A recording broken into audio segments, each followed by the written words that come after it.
मित्रों नमस्कार। भारत माता की जय। वंदे मातरम। जय श्री राम। मित्रों मैं दिलीप पांडे, स्वागत है आपका मेरे YouTube चैनल में। मित्रों मैंने आपको लगातार अपने तमाम YouTube वीडियोस में ये बताया है कि आप अब पश्चिम बंगाल के ऊपर नज़र बनाकर रखिए, क्योंकि पश्चिम बंगाल भारत की ज़मीन का वो टुकड़ा है जहां से जब कोई बदलाव होता है तो उसका असर पूरे भारत में पड़ता है। और आप पश्चिम बंगाल की कल्चर को लेकर के आप ये समझिए कि पश्चिम बंगाल से निकला हुआ वंदे मातरम, पश्चिम बंगाल से निकला हुआ जनगण मन, चाहे राष्ट्रगान हो चाहे राष्ट्रगीत हो, ये दोनों भारत को पश्चिम बंगाल की ही देन है।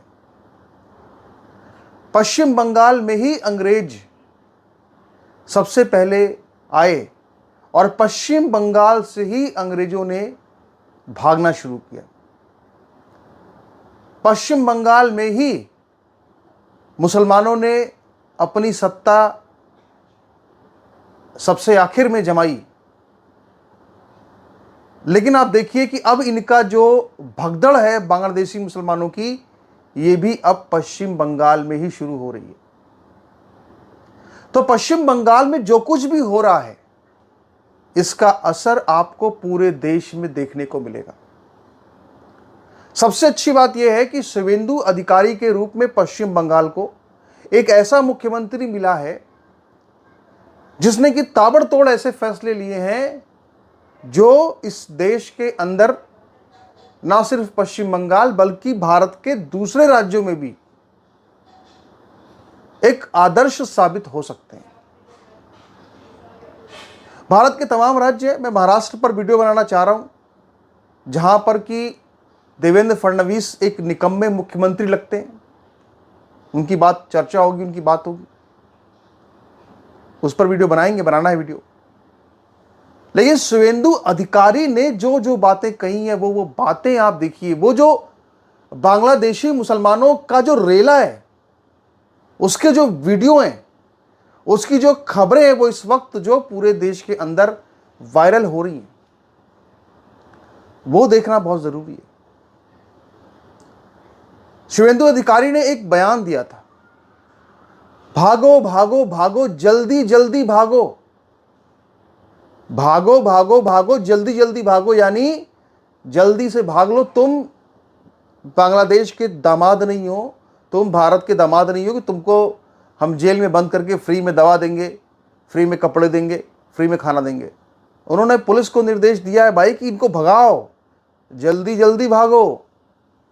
और ये जो भाग रहे हैं ना, ये जो वीडियो सामने आ रहे हैं ना, ये वीडियो को जरा आप देखिए, ये देखिए जरा, देख रहे हैं? आपको देख के यकीन हो रहा है?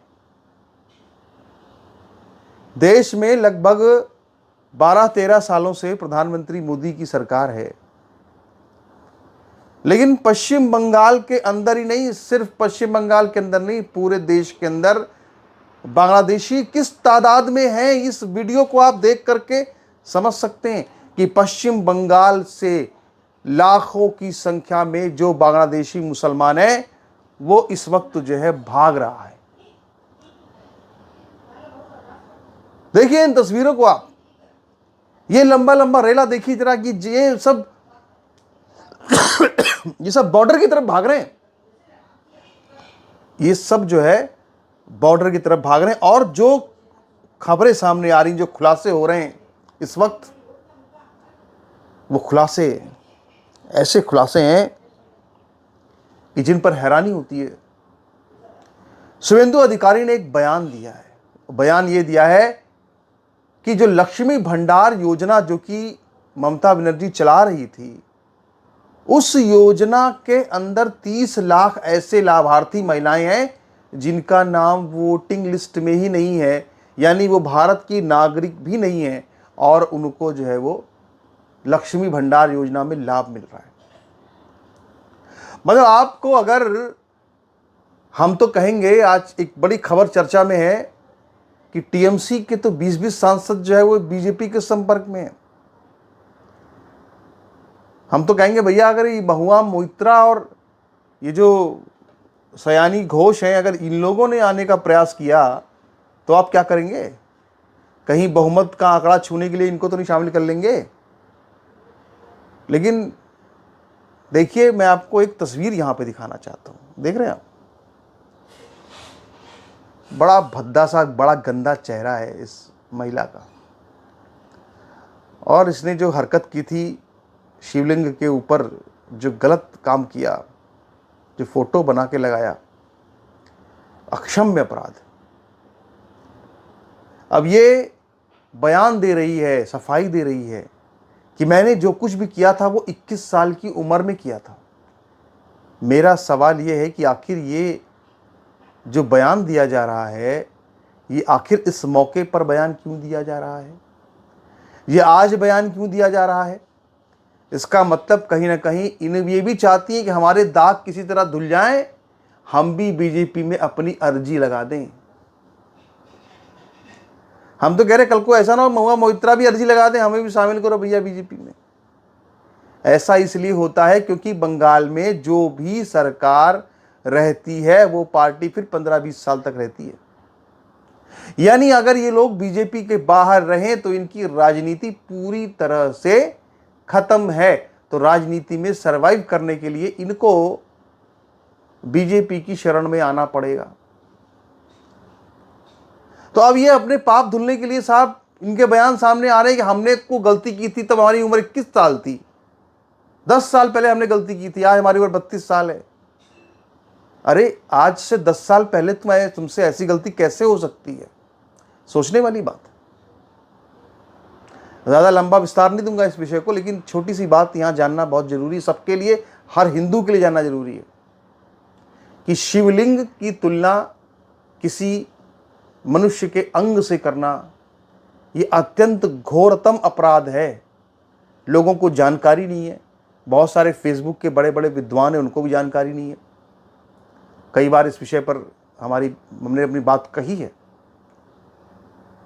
कि शिवलिंग पर एक नाग होता है और मनुष्य के अंग पर कोई नाग नहीं होता है।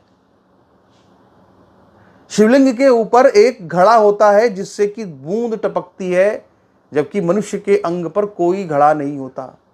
शिवलिंग पूरी तरह से एक अलग चीज है। पूरी तरह से शिवलिंग पूरी तरह से एक कुंडलिनी का विज्ञान है। जहां पर जो घड़ा है वो सहस्रार चक्र का प्रतीक है। जो सर्प दिखाई देता है, नाग, वो कुंडलिनी शक्ति का प्रतीक है। और जो वहां पे आपको शिवलिंग दिखाई दे रहा है वो मूलाधार चक्र का प्रतीक होता है, जिस पर की पूरी सृष्टि चल रही है।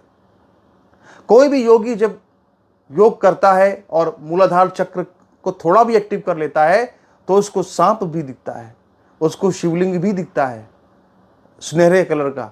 और अगर थोड़ा और ऊपर चला जाए, अगर सहस्रार कुछ भेद दे तो उसको वो घड़ा भी दिखता है जहां से अमृत टपकता है। शिवलिंग सीधे सीधे उसी कुंडली शक्ति का प्रतीक है, उसी निराकार स्वरूप का प्रतीक है। उसकी तुलना किसी मनुष्य के अंग से कर देना ये घोरतम जघन्यतम अपराध है। और इसकी जानकारी ना होने की वजह से लोगों ने इस तरह की भ्रांति फैला रखी है। ये छेपक डालना जरूरी था, क्योंकि ये अगर बताएंगे नहीं तो लोग गलत समझेंगे। तो ये भी भैया लोग, अब हालत ये है कि ये सब लोग चाहते हैं हमें सब बीजेपी में शामिल करा लो, हमको बीजेपी में ले लो, लेकिन इनका तो फिर भी कल्याण हो जाएगा क्योंकि ये हिंदू हैं, आ सकते हैं। लेकिन मैं आपको दिखाता हूं, जरा एक तस्वीर देखिए।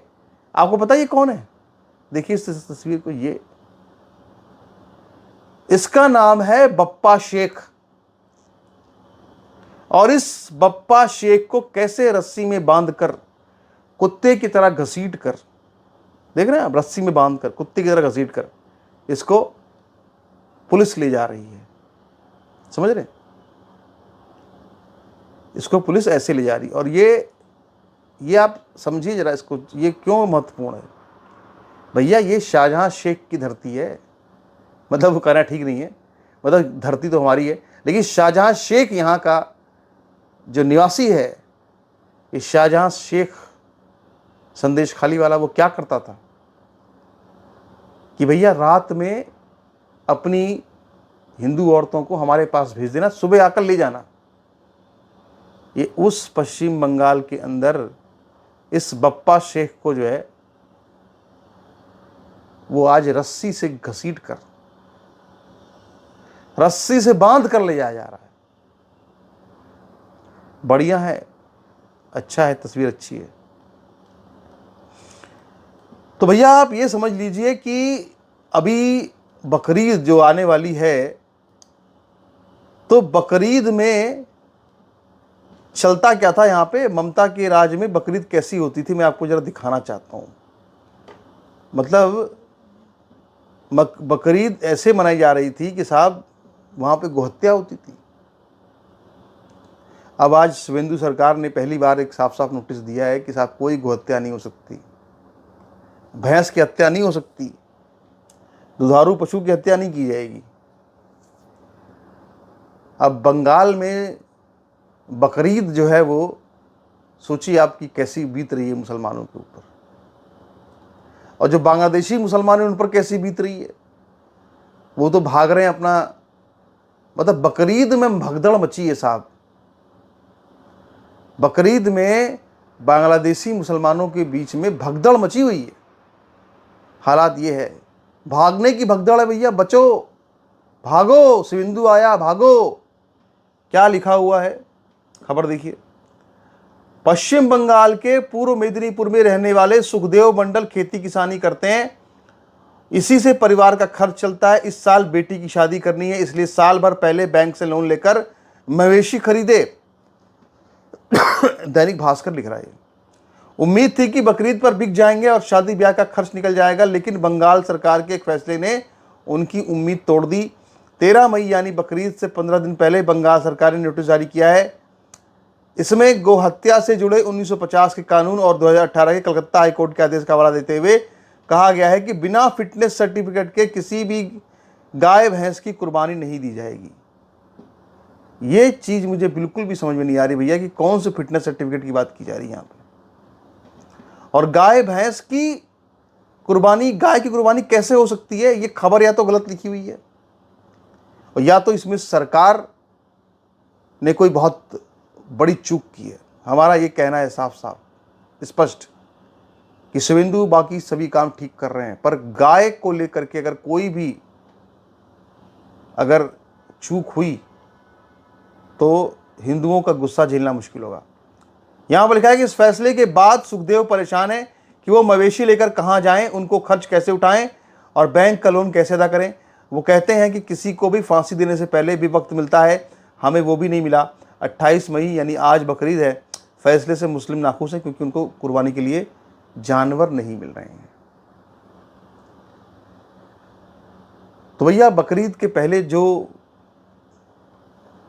क्या कहते हैं उसको, ये तो इनकी ट्रेनिंग होती है साहब, कहते हैं ट्रेनिंग है ये तो।